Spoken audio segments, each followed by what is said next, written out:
Hi mga lalabs! For today's mini vlog, dali o nyo kami magmerienda. Crackers kag cheese ang una kong gin-prepare.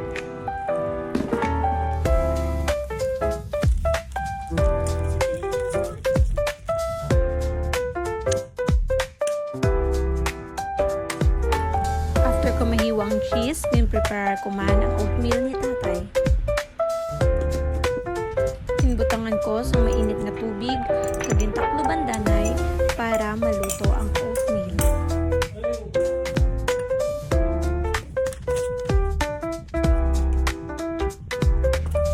Nagtimpla man ako dayon nit kape. Rahan ko man itinapay ang mga unga nga dare-dare kagit palamanan sang chocolate spread.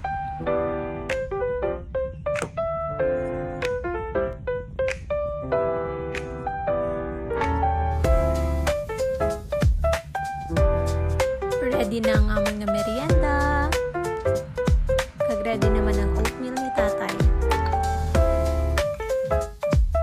By the way guys, this is my tatay Bino.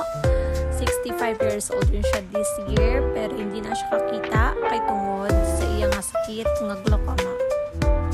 Isa ini sa mga complication niya tungod sa iyang masakit nga diabetes.